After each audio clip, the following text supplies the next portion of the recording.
get the public opinion hotline number coming up on Friday for the Court of Public Opinion is, I'll have this memorised, don't worry, 0491 65 68 60. 0491 65 68 60. It's a good number. And apparently Tony Denton got that at random, which was very clever. Very, very clever. Yes, so that's where we are, coming up on Friday. And if you want to have a look at anything that we're doing here in the garage, Facebook or the podcast, the best way of doing it is through just going to or dialing up, I'm not sure what the expression should be, jeremycordeaux.com. jeremycordeaux.com, and it's all there. All there. Let's see what we can come up with on Friday. Live streaming this program, but we'll be podcasting on Monday, Tuesday, Wednesday and Thursday, but live streaming on Friday. Now, we discussed it at the time. It annoyed many people. I'm talking about the ABC's coverage of the royal coronation, King Charles and Queen Camilla. It was rude. It was insulting, disgraceful, in fact. The Monarchist League collected thousands of signatures from people who felt the same. Anyway, the chairman, Ita Buttrose, finally got around to responding. She stopped well short of apologising for what had gone to air. I see now confirmed today, actually yesterday, by the ABC, that Stan Grant would no longer be hosting Q&A, but would remain an important part of the ABC family. Well, I don't know what that's all about. I just know his behaviour was not acceptable.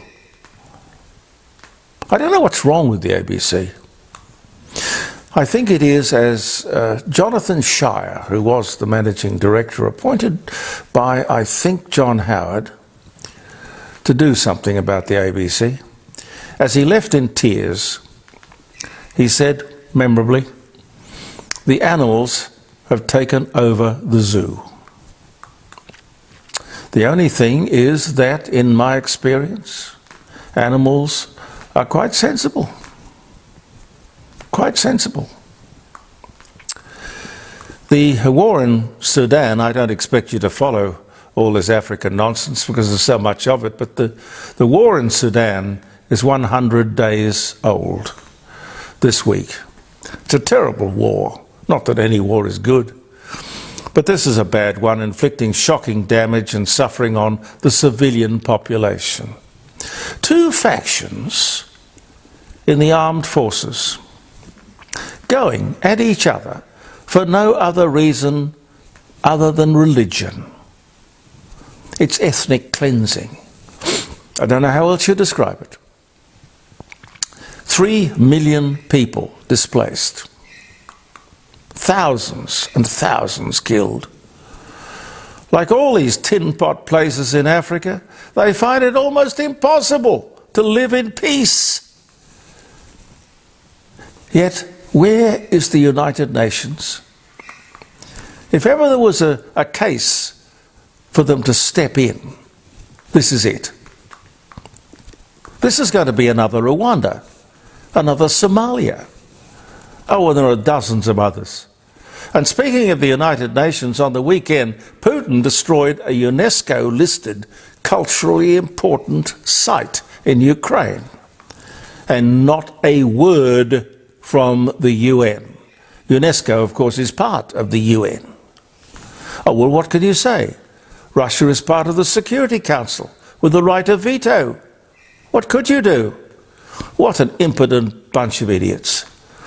Why do we pay them? Why do we pay them almost $100 million a year to belong? There is no justification for their existence. Their purpose is, as it was with the League of Nations before them, it was to prevent war and civilian suffering. Count up the number of wars that there have been. Almost continuous war since 1945. The UN is nothing more than a rort, a monumental waste of money. I don't know what we do about it, but we should not go on supporting it. But of course this government,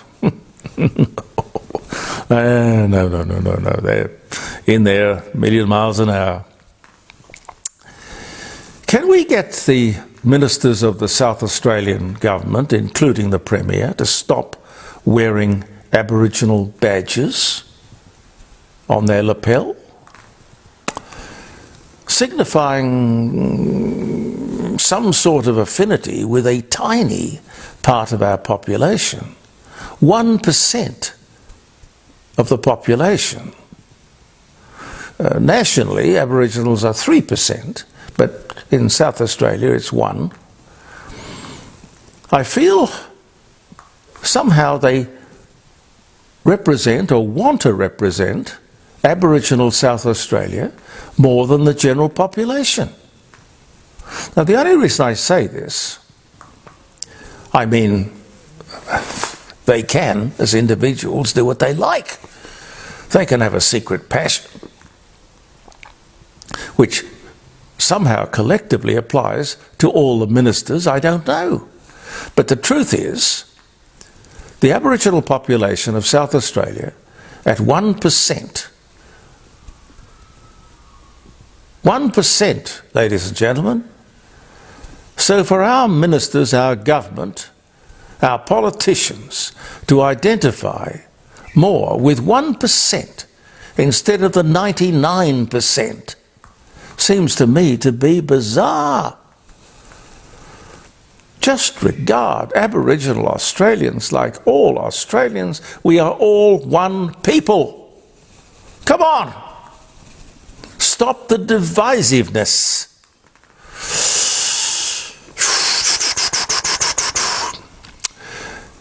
A survey of Australians shows that at least 60% of us think immigration should stop.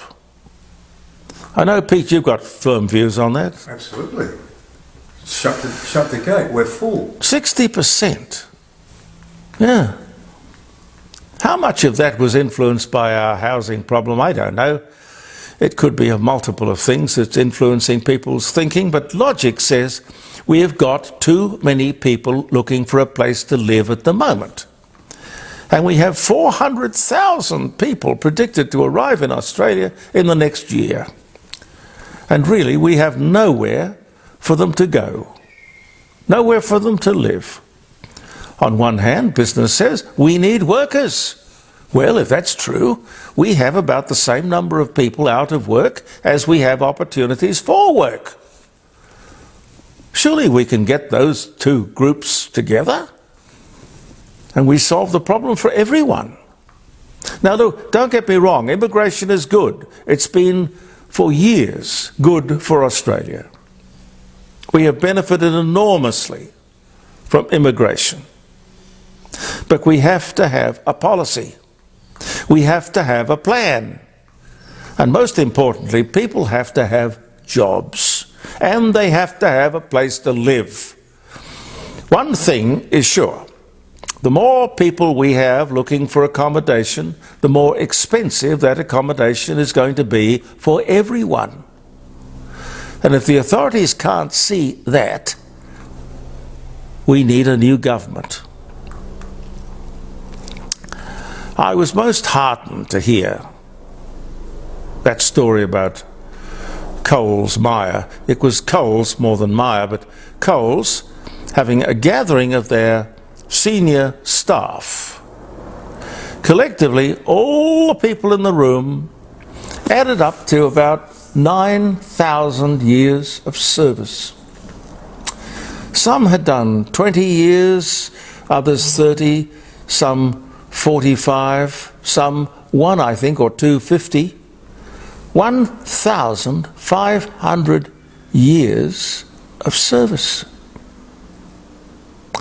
It was a great gesture of respect for people who had worked for Coles and helped them to build a great and successful company. And they were simply saying thank you. And I think that's wonderful. All too often, long service and good service is ignored by these big companies. That goes for the workers, the executives, the front line, the back line. Their greatest resource, every company, I know it from personal experience, every company, the greatest resource any of us has is our people. I see the Labour government probably at the behest of the trade union movement. I don't know, but I suspect because the trade union movement own the government, they own the Labour Party. They've decided to inflict their ideology on the casual workforce of Australia. I suggest these people are self-employed. They are contractors, proudly contractors. People who possibly don't want a full-time job. They want part-time. One of the things we should work for always in a free society is choice. Personal choice. If I choose to go on staff, if it is offered, well, it's up to me. But if I want to be a contractor, a casual, that's my business. And if the boss agrees, that's fine. I don't care what the trade union movement says. Maybe I like the extra 25% I get as a casual. Slowly, these people in Canberra are taking away our individual freedoms. If we allow this to happen, we deserve it. Don't forget that employers like a casual workforce too. A casual employee saves the employer all those on costs, which are a disincentive to employ. No leave loading, sick leave, workers' compensation, holiday pay, overtime. And apart from that, it's a great way to piss off the unions. And you wouldn't have people wanting to be casuals in the numbers that we have if it wasn't attractive to both employee and employer. Is it any wonder casual work contracts are popular? You know, you can do what you like as a government to make something illegal, but you can't make it unpopular. This country, I'm quite sure, ladies and gentlemen, is going to wake up. The story that has emerged about the Gove Peninsula, you may have seen. The enormous wealth that Australia possesses and produces with the help of our wonderful workers. All Australians, black and white. It is indeed the commonwealth of the fabulously wealthy north of Australia.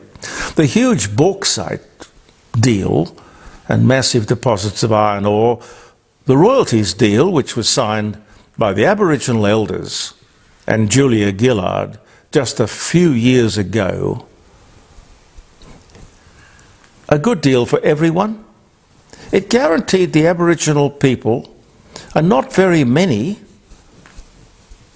a significant number, but you know, we're not talking very many people, but it guaranteed royalties of about $700 million. Well, all good things come to an end. The mining companies have announced that the deposits have run out, reached the end of their commercial or economic life.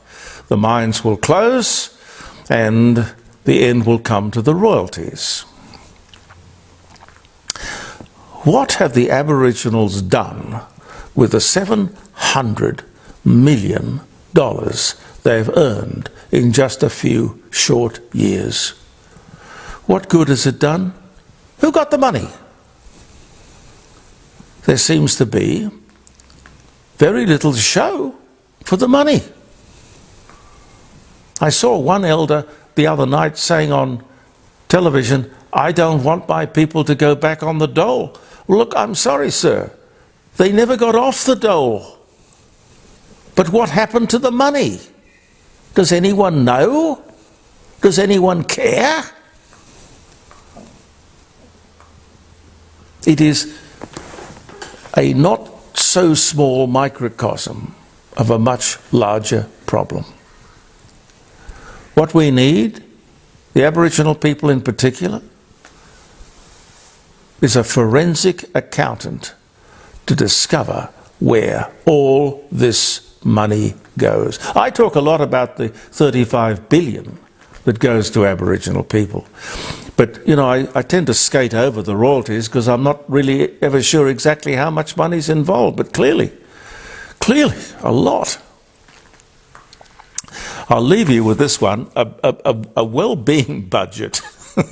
Pete, do you know what a well-being budget is? Never heard of it. No. A well-being budget. I don't know, well-being budget. We'd all like to be well-being. A well-being budget. I wish the lefties would just stop with all this nonsense.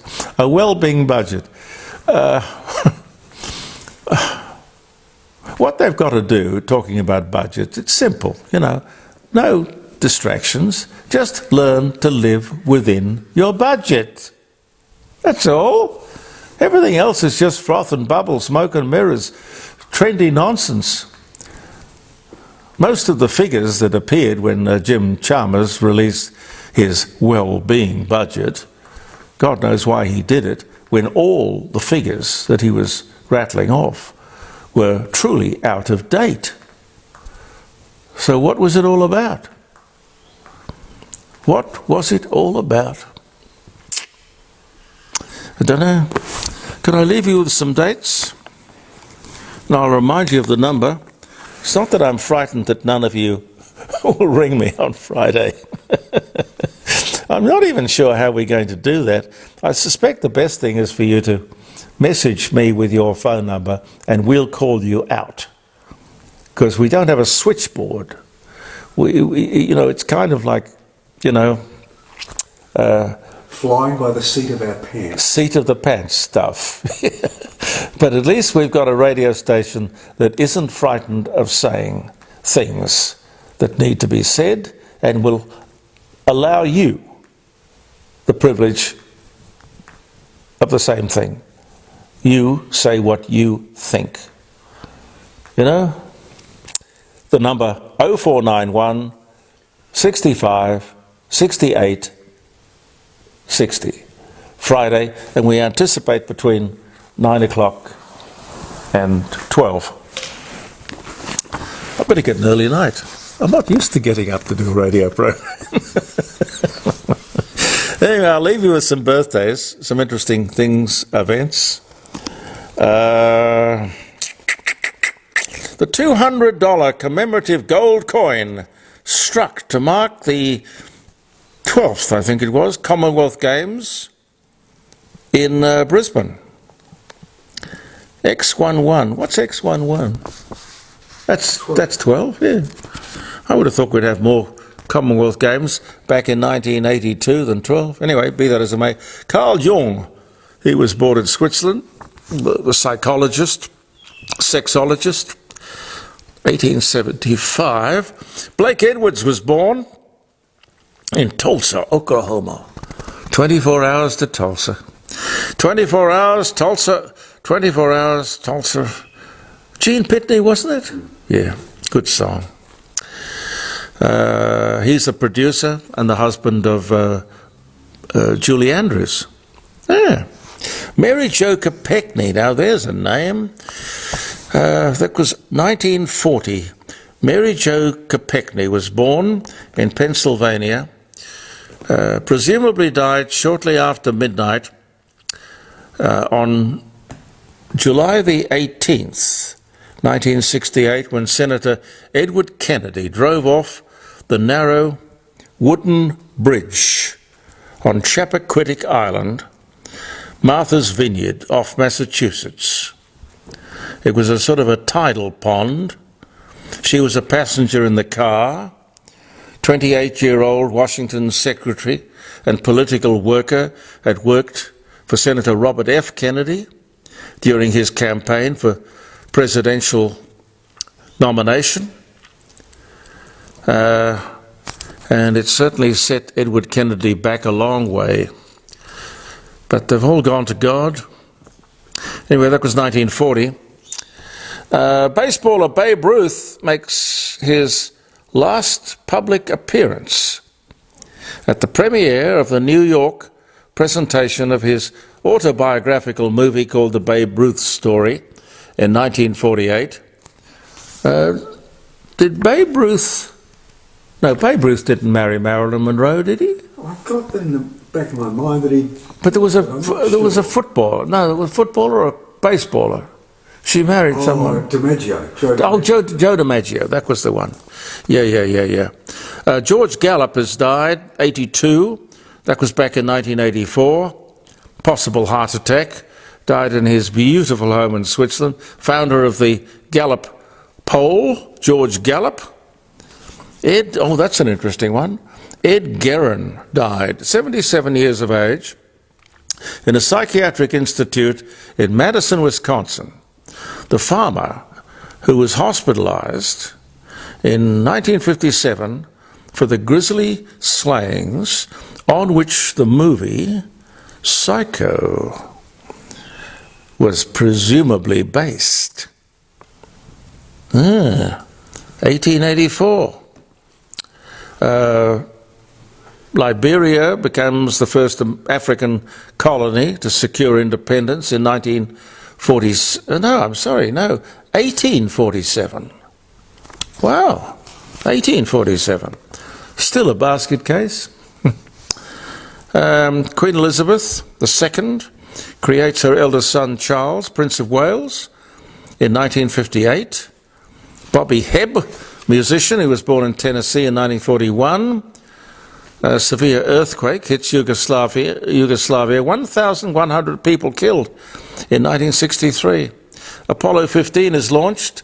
David Scott, James Irwin, and Alfred Worden on board. Scott and Irwin made the fourth moon landing, but the Apollo 15 took off on this day in 1971. George Bernard Shaw was born in Ireland in 1856. You like cricket, don't you, Pete? Yes. The first recorded women's cricket match took place at Gosden Common near Guildford in Surrey. The ladies 11 beat the 11 ladies from Branbury. And you know, somebody told me once that women, the date was remarkably early too, 1745. 1745. Somebody told me that the reason when they're playing cricket they bowl overarm was that as the women were so prominent playing cricket in the early days, they couldn't play it that way, underarm, because of their skirt. I don't know if that's true or not. Pete, being an aficionado, you should know. I don't. Okay, we'll leave it there.